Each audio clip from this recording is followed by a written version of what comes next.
All right, the question today, my friends, is should you get out of Dodge and bug out when society falls apart and the rule of law disappears, or should you stay put and hunker down, bugging in to ride it out with all the other refugees?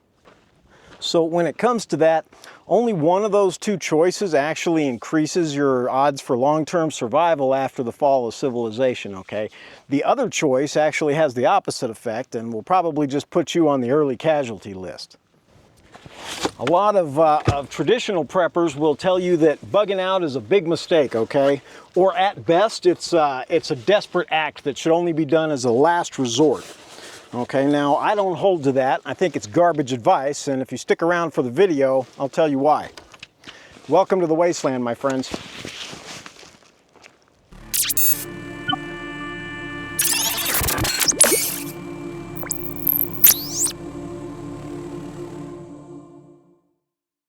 Whew. Hey everyone, this is Chris, and you're watching Wasteland by Wednesday. Here on this channel, we talk about the collapse of civilization, why it's happening, and what you can do to better prepare yourself and your family to try and survive it. Whew. Probably shouldn't have done a 6-mile ruck before starting the video, but anyway, there's an old saying from an old business that some of you out there who have done intelligence work and stuff, you might recognize, all right? That saying is, if they can find you, then they can catch you, okay? And if they can catch you, then they can kill you. But first they must find you, all right? Now, not being found is the #1 most important part of ensuring your post-collapse survival, all right? That is primarily why making bugging in your main plan is a huge mistake, okay?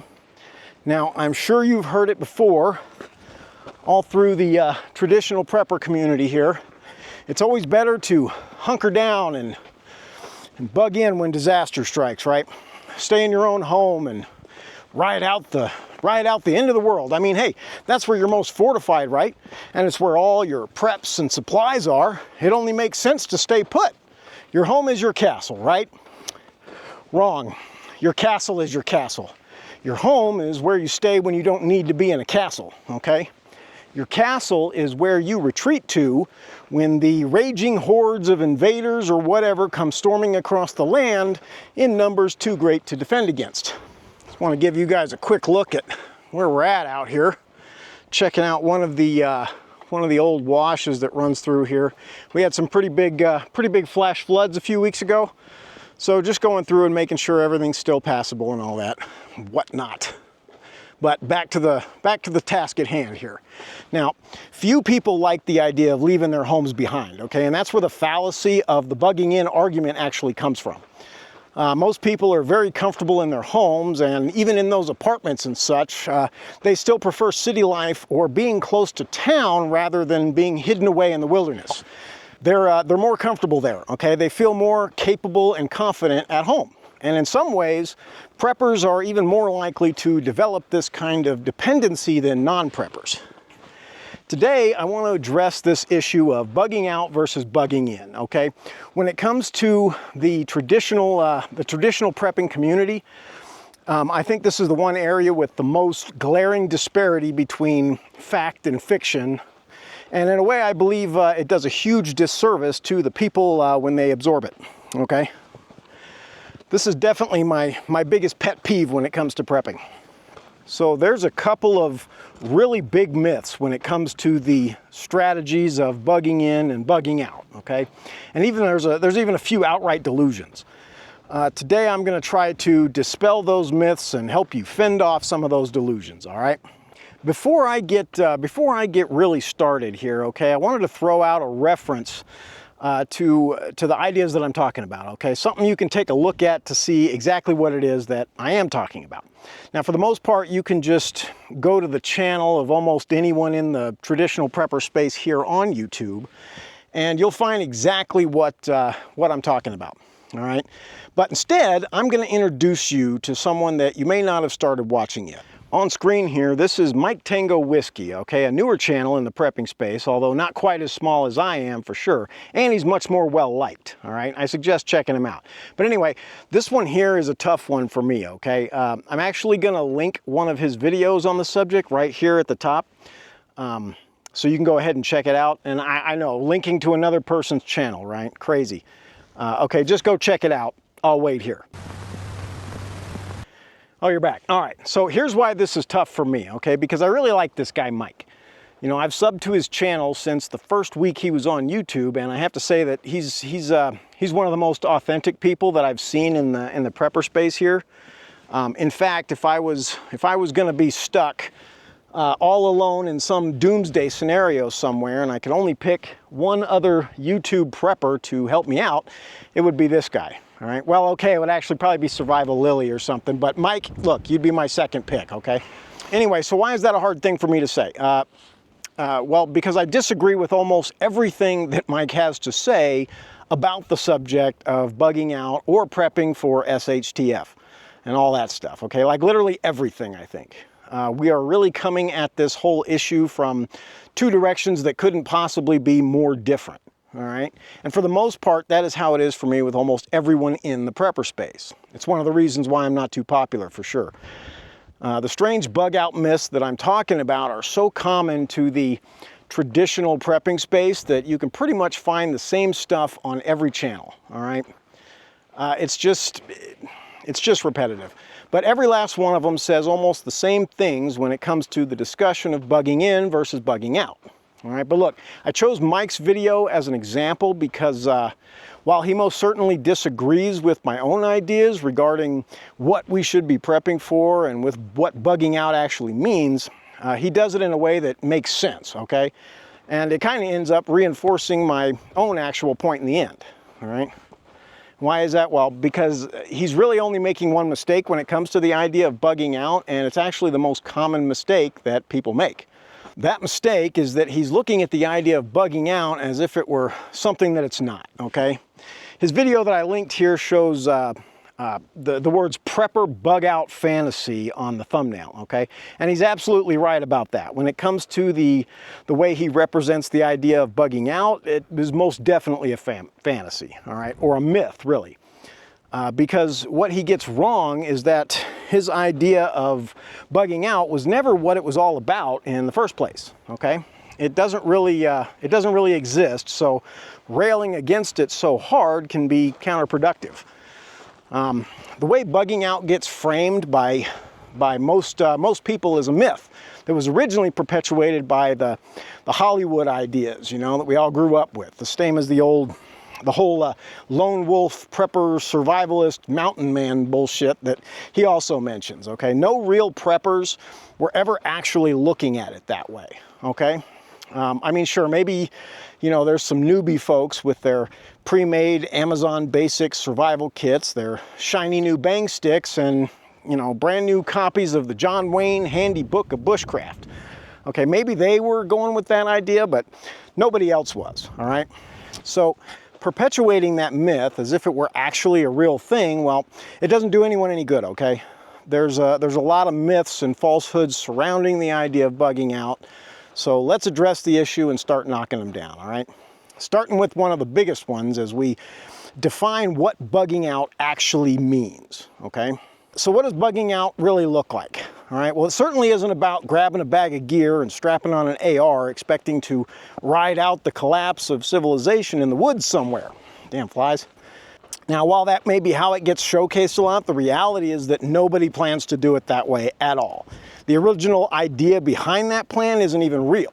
It was just kind of created over time as a narrative by people who are either too afraid or too entrenched to leave their homes when the end comes around. They become so invested in the bug-in plan that they can't restructure it to be something else. And so they instead try to shape reality to be closer to what they want it to be rather than what it actually is.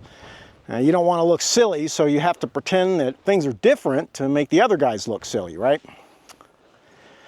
Now, that's why most of those in the traditional prepping community like to present the idea of bugging out in a way that makes it look ridiculous or stupid. It's kind of like those these old infomercials where the person would try to do some simple task like, you know, spread some butter on bread. All right, but then it's just too hard, right? Almost impossible. Man, just can't get it done. Damn.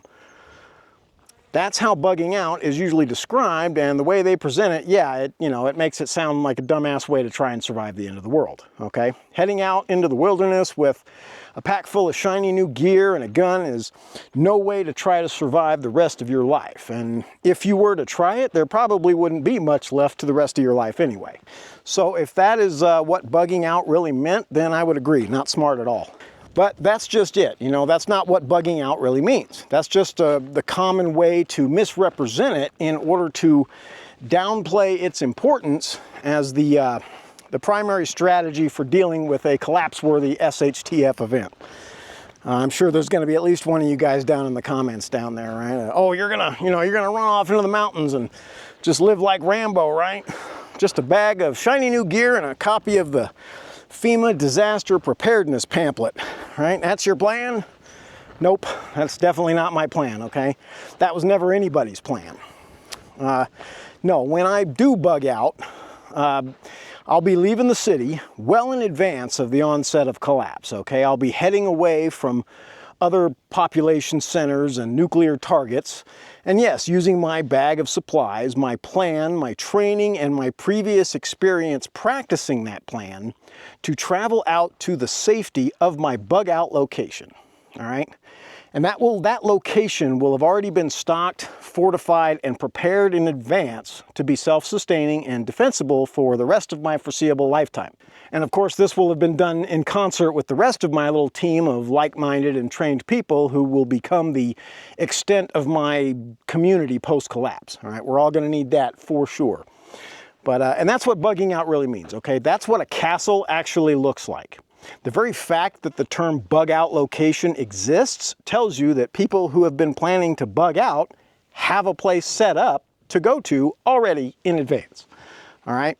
They aren't going down by the river, okay, or out into the woods. They're going over the river and through the woods to grandmother's house because Granny was a smart old bird and she built her home out in the distance away from all the nonsense. All right? To fully define it, bugging out is a planned and methodical retreat to an extremely isolated, pre-established location that has been fortified, stocked with supplies, and made ready for self-sufficient living in a post-collapse environment. All right? There. Now we've got the official definition of what bugging out actually is, okay? And that is where we differ heavily, me and Mike. Although, to be fair, it seems like our differences on the subject aren't really as deep as they may seem. That's why I wanted you to go watch his video, okay? Because as he goes on, he actually ends up talking about what bugging out really is, okay? He just keeps couching it in different terms. And you know what? Hey, he's got a great skill with that because as I'm watching, I find myself nodding right along with it because it all makes sense, all right? And one thing we do agree on is the need to find some new way to talk about it, some new term. All right, although I think the idea of bug out needs to stay. I think the idea of referencing it as some sort of survival camping fantasy, that definitely needs to go right in the trash. Mike's reference to SEER training is perfect in that it does showcase a bit of what bugging out is really about, okay? Especially the end part, the last E in SEER, about escaping, all right? About how the end goal of it all is to get away from the danger zone and back home, all right? You better have watched his video because you won't get all these references otherwise, all right? He did a lot of work on that whiteboard of his, and I want you to go and appreciate it because it's all good stuff. Anyway, that is another one of those little mistakes we make when we're referring to bugging out and bugging in.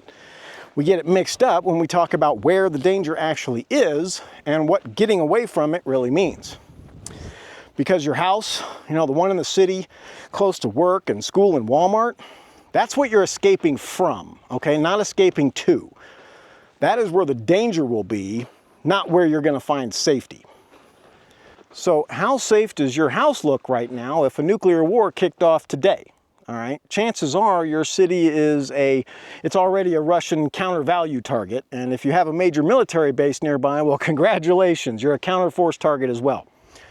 Now, if you're outside the blast radius, that's good. You'll probably survive, but that'll be along with tens or hundreds of thousands of other people, all right? Except those people won't have been prepared.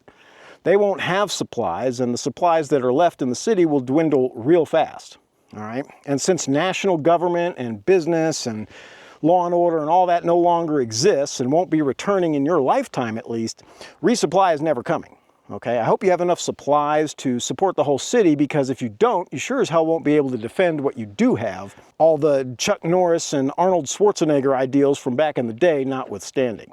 Okay, no nuclear war. What about a pandemic?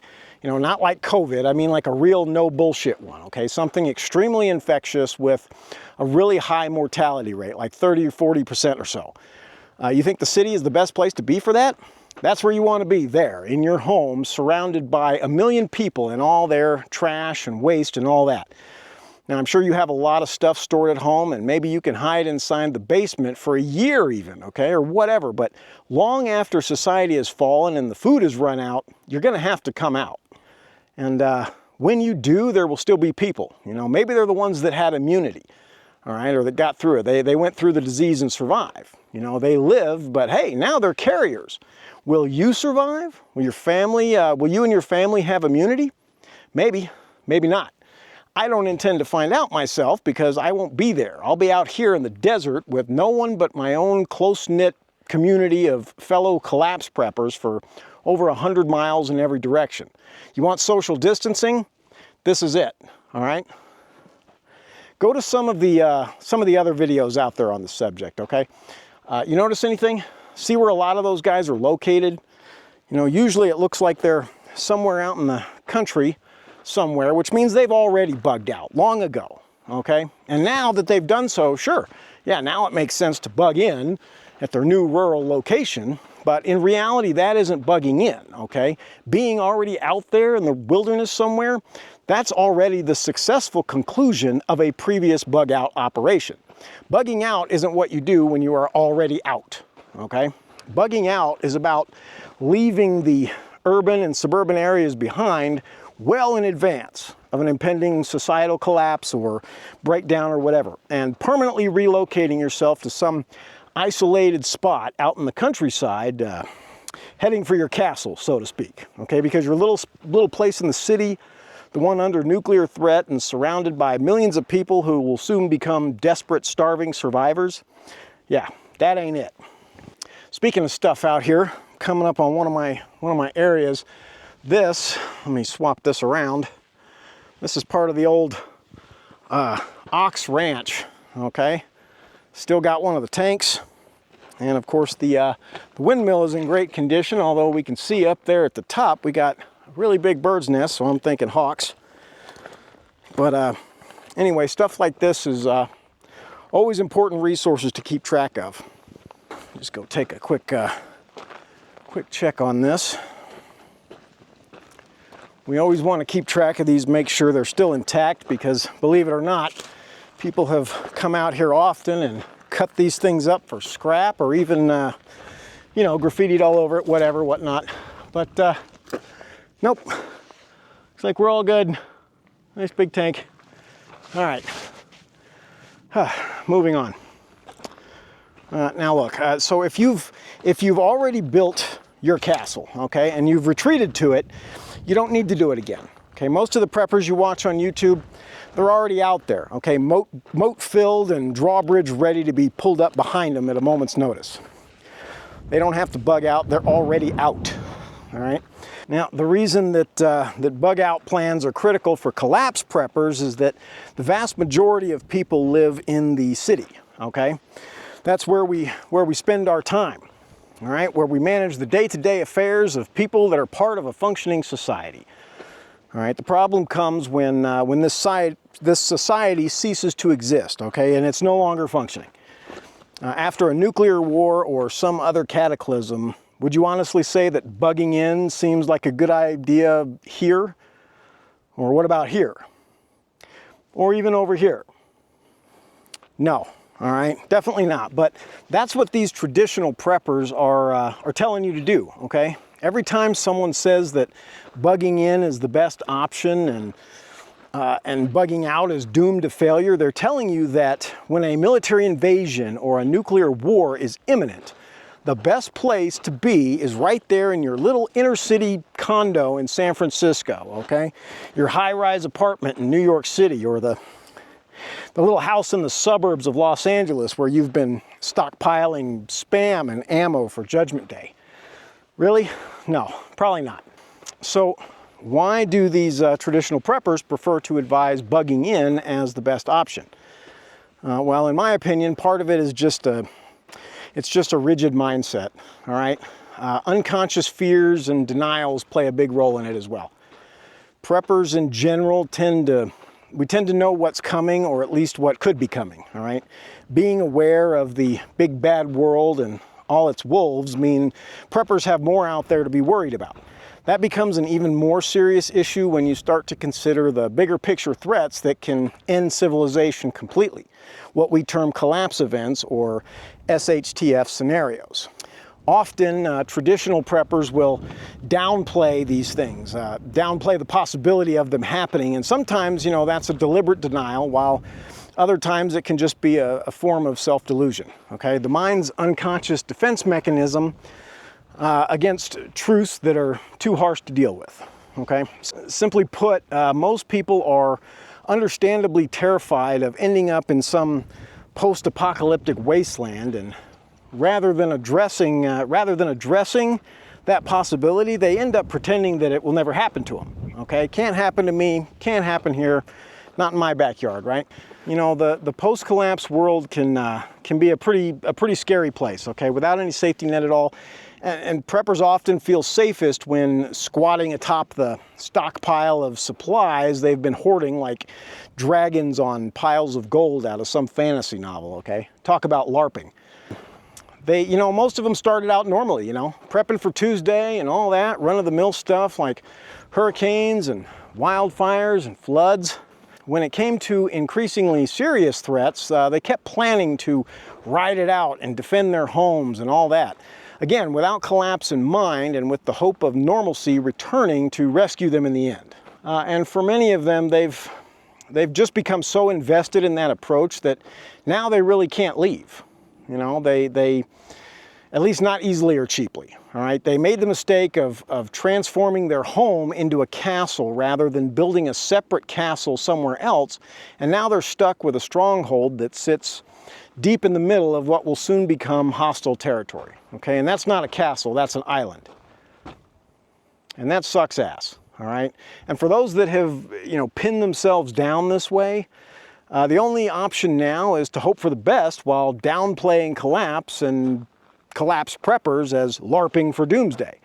All right, got to make fun of us or whatever. Like a child that's been denied a sugary treat, they stomp away sullen saying, "That's fine, I didn't want it anyway, Screw you guys, I'm going home," okay?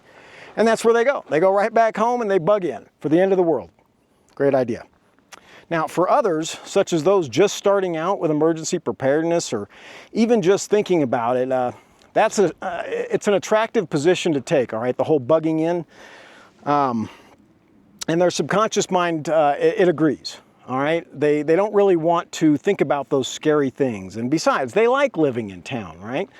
And hey, I get it. I like the city too. That's why I'm living in one, all right? Still, if you are truly collapse aware, okay, you have to look at things a little differently.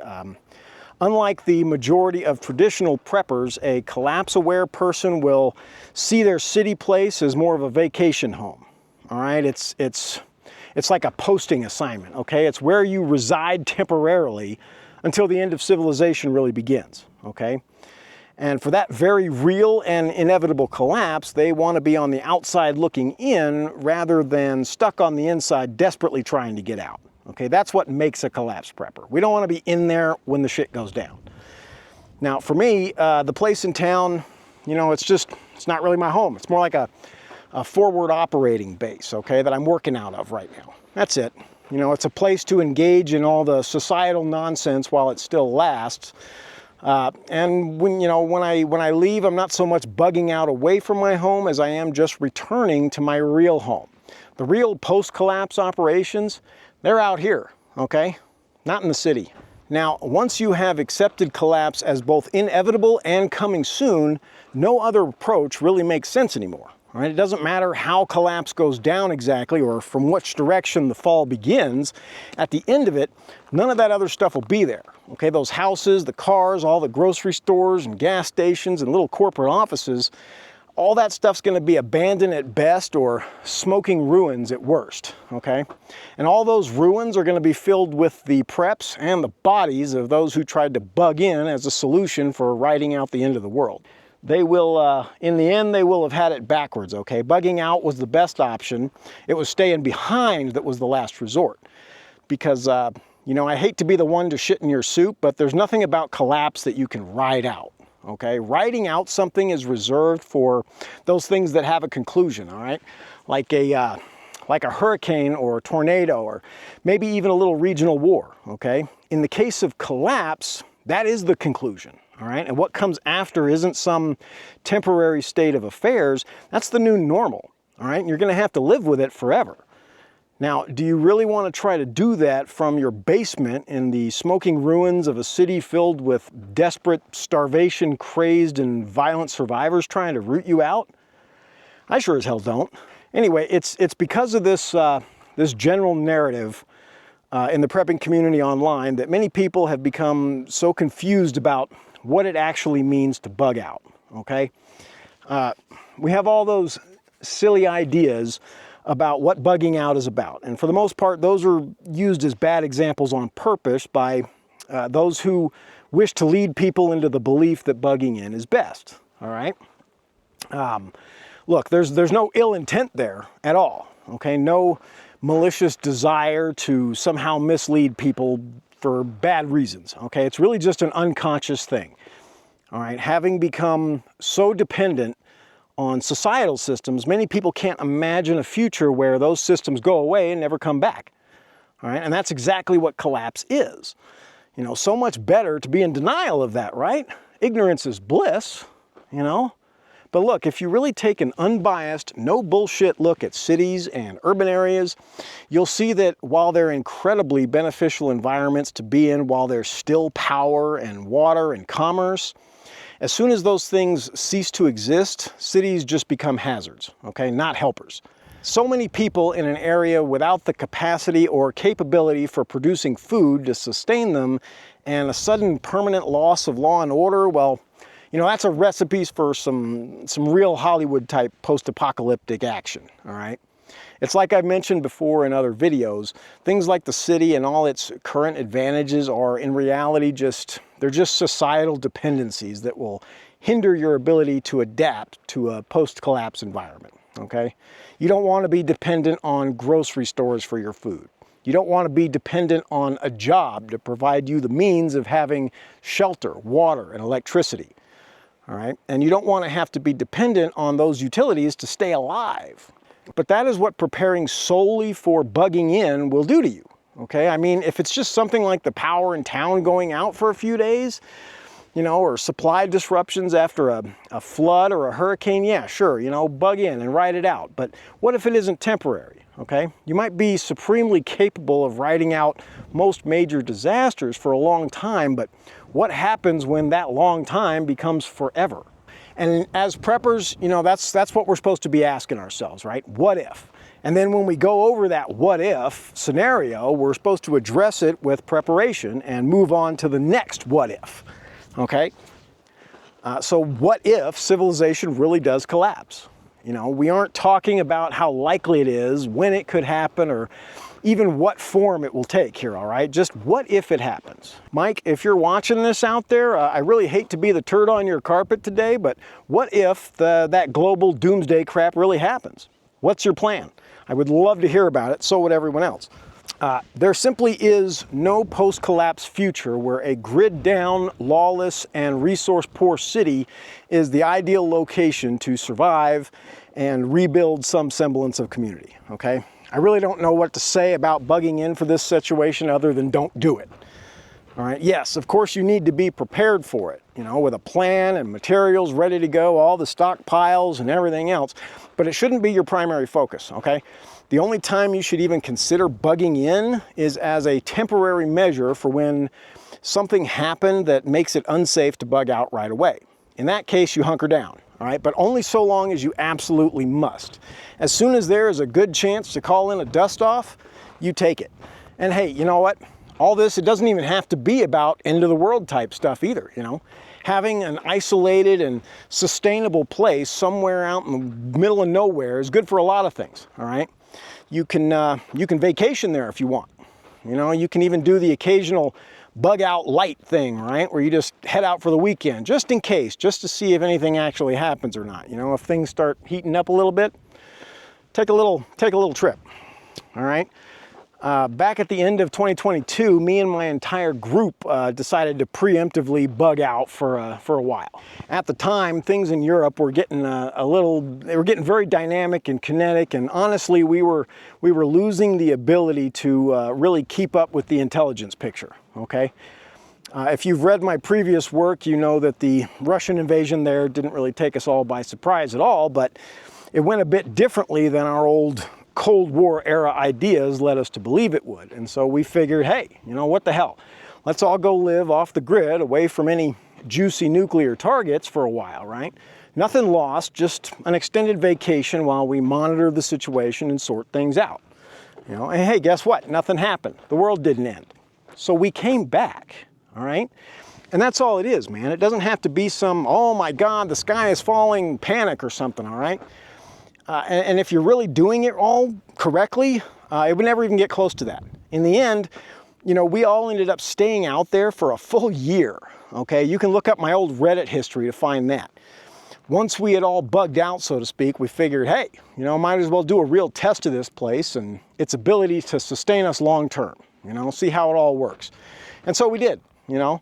It was a good thing because we actually did uncover a few weaknesses that needed to be addressed. And you know, anyway, hey, look, now almost all of us are back to being in the city and doing our city stuff, all right? Anyway, I digress. I do that a lot. Another thing I like about Mike, he can ramble on almost as long as I can, if not longer. Man, it is hot as balls out here. Anyway, the point is that there are a ton of good reasons to have such a location and a plan for bug out, and not many reasons at all why it's a bad idea. You know, hell, even retirement, you know. Once I'm too old to muck around in the city, yeah, man, I'm probably going to go out there and hang out with the goats and the rabbits and catch up on my reading or something, right? Definitely would have been nice to have had the place for the pandemic, right? Damn, what a pain in the ass that shit was. But even when prepping for Tuesday, okay, even as a 68%er, as Mike would call them, just in case of a regular emergency, it still comes in handy. All right, you know what experts and officials are going to tell you to do when a hurricane's coming? They're going to tell you to evacuate. And how about for a wildfire, Mike? Yeah, they're also going to tell you to evacuate. How about in response to an advancing, invading army? Well, you guessed it, they're probably going to tell you to evacuate. You know, and there's solid reasoning behind that, okay? The primary reason being that your safety is in danger there, okay, at that time. And all those prepping resources and supplies that you've stockpiled there, well, those are in danger too now, all right? You can't take them with you, and if the fire or the tornado or whatever hits them, then what? You know, finally, there's always the possibility that it is something bigger. You know, take COVID, for example. We didn't know. You know, we were at the mercy of whatever the media and the government told us, and we all had the fear and uncertainty running rampant. You know, it could have been something worse. Could have been worthy of a real Hollywood fantasy, right? That's a possibility, and it's not one that is as remote as some people think, all right? In the case of such a thing, you know, your home, your neighborhood, and even the entire city is completely dependent on the societal functions that we mentioned already. All right, without those functions, the water doesn't flow, the power goes out, and the protections of the rule of law become a bunch of useless words on paper. You know, there's no food coming in without the trucks and trains running, and, you know, that's a situation that's going to sweep aside that paper-thin veneer of civilization real quick. Because the worst part of it all is that you're left powerless in the dark, all right, surrounded by tens of thousands, if not hundreds of thousands of other people who have also found themselves out in the cold. You might have some pretty good prep supplies, but very few of those others will. And eventually, they're going to come for yours, okay? If you think it's a good idea to have your you know, your generator running, your AC humming along, and a couple of steaks on the grill sizzling away when everyone else for miles around is starving to death? No. Okay, collapse means scarcity and desperation, and that in turn means violence. Violence that you will have to deal with and engage in to defend yourself and your supplies. And with the sheer numbers of refugees and survivors left alive in an urban environment for those opening weeks and months of collapse, that's a war of attrition that you just won't win, okay? So why set yourself up to have to fight it? Why not create an isolated, fortified, and well-stocked castle somewhere? Okay, why not build a group of like-minded survivors for yourself and your family to depend on? Okay, why not have those options just in case everything else goes tits up and bugging in is no longer a safe idea? Because, look, let me tell you right now, you're going to want those things if a collapse event does go down. Okay, you're going to need a safe place to survive. You're going to need supplies and tools to rebuild, and you're certainly going to need a safe and cooperative community above all other things, all right? So as a collapse prepper, you have to look at things in terms of the complete and total end of civilization, all right? Forever. No return to normal, no government reestablishing control, no rule of law beyond the law that you enforce personally, all right? And tough guy talk aside, you don't want to be out there enforcing anything. Okay? Like most situations involving violence, the safest and smartest approach of all is to avoid the situation altogether. Bugging into a city-based area or even a suburban or outskirts home it's an invitation for a very bad end. You know, some people might be looking forward to that chaotic mess, that violent struggle for survival and dominance as post-collapse warlords somewhere, but you know, that ain't for me, all right? Nope. I'm not doing any Chuck Norris shit or Last Stand at the Alamo action. I will be well behind the front lines for this one, okay? Rear echelon, if you will.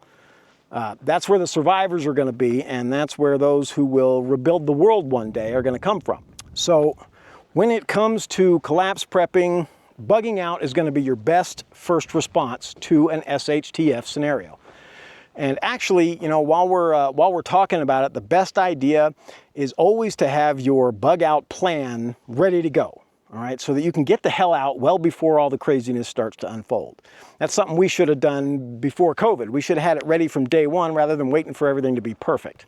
You don't want to be there for the panic buying or the food riots or the violence, all right? In essence, you don't want to be there for the collapse at all. You want to be long gone by the time the regular folks start seriously considering desperate measures. The absolute best plan will always be to leave early and go far, okay?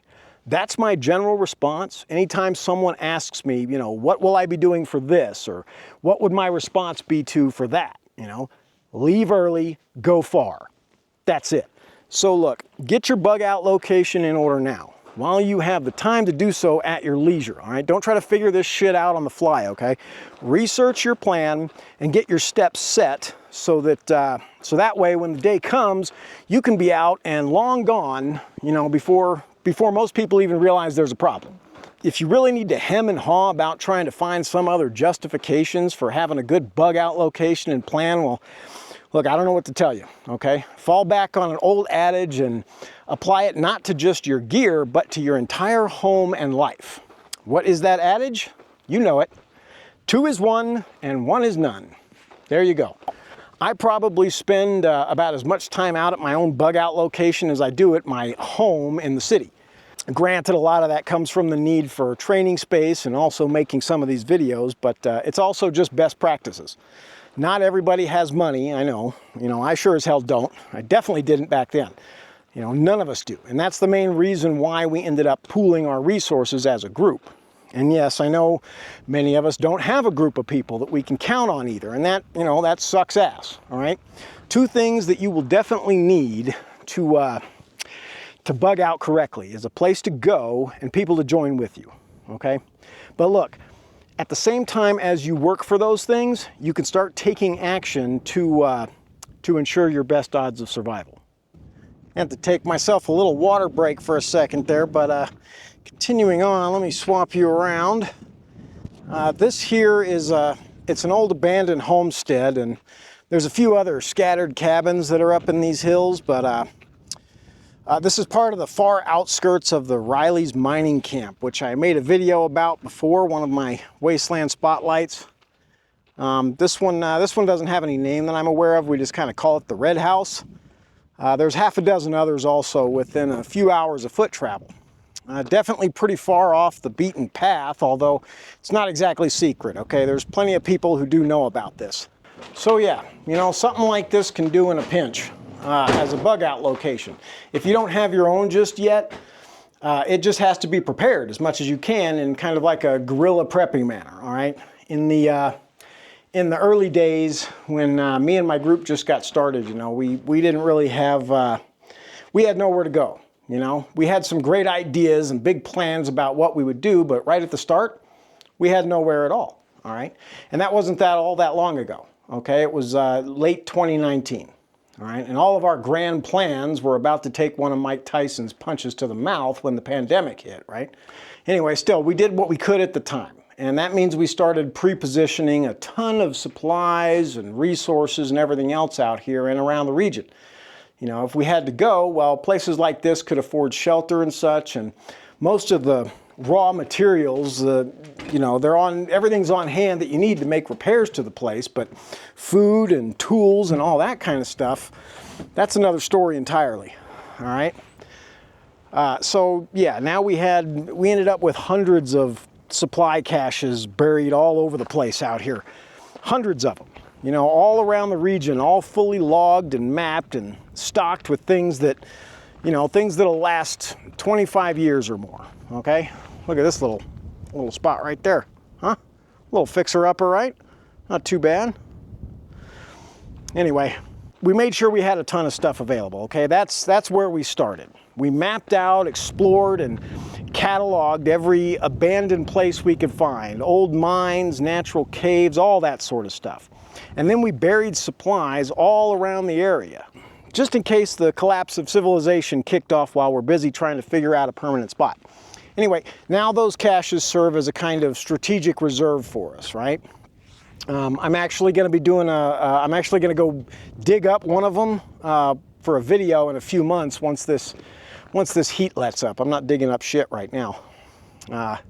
Anyway, I know there's going to be other people out there that know about places like this too, okay? There might be a competition for the location or even conflict. But look, the type of people who do know these places, well, they tend to be good people, all right? More often than not. Chances are they'll be closer in mindset to you and your own prepper folks, and at any rate, it'll be easier and less risky to defend a place like this where you can see people coming for miles away rather than trying to barricade yourself in some Motel 6 in the city, all right? If you have nowhere else to go, screw it. Make something like this into your plan, at least temporarily until you can get something better set up.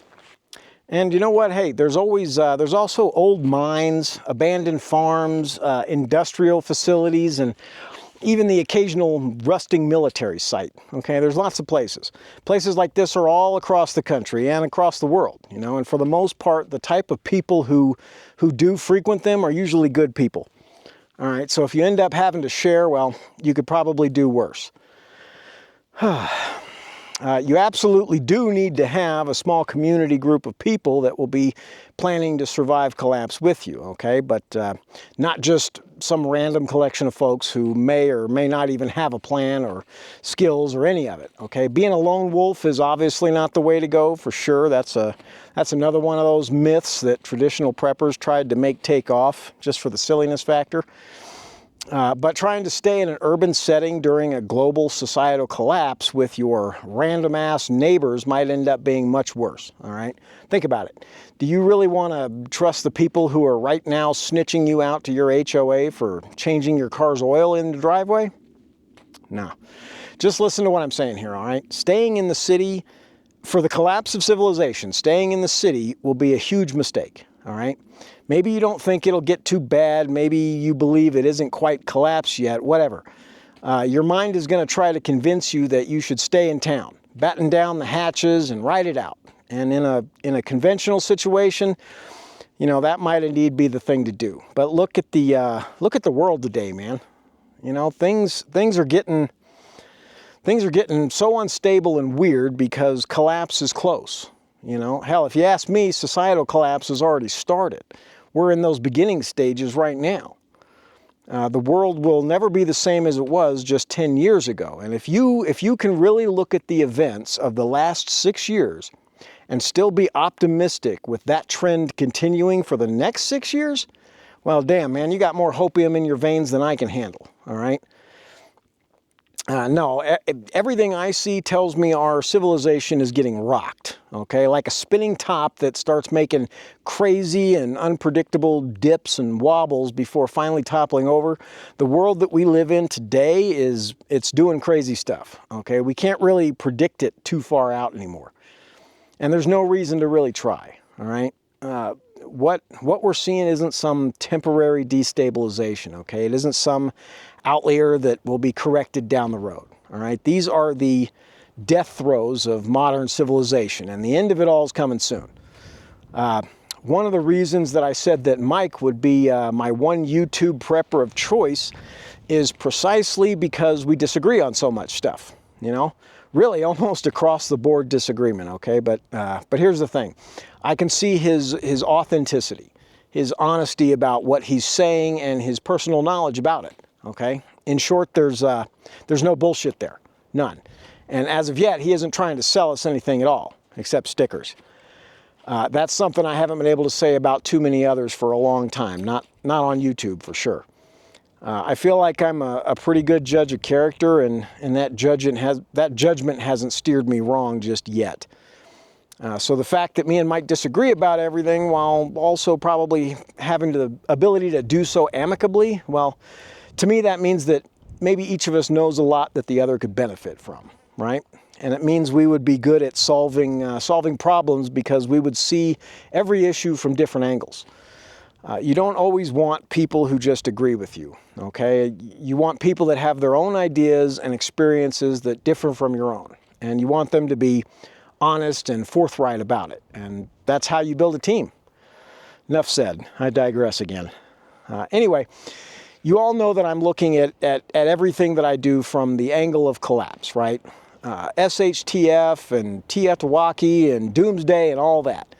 I'm definitely not one of Mike's 68%ers, and I'm not prepping for Tuesday either, okay? Prepping for Wednesday. But I get my information from any source that I find trustworthy and accurate. So far, Mike Tango Whiskey is trustworthy and accurate. So you don't have to believe me about stuff, all right? Take in my stuff, take in Mike's stuff, take in all the other stuff you can find, and then you should listen to your own gut and responses to it all, you know? What do your instincts say?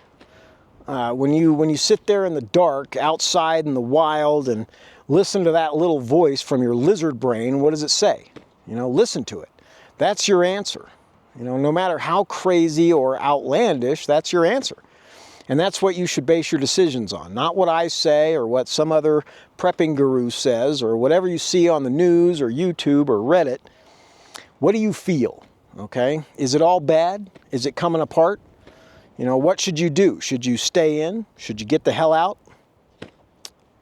Ask yourself, if you didn't have any societal responsibilities to worry about, what would you do? I know what I would do, okay?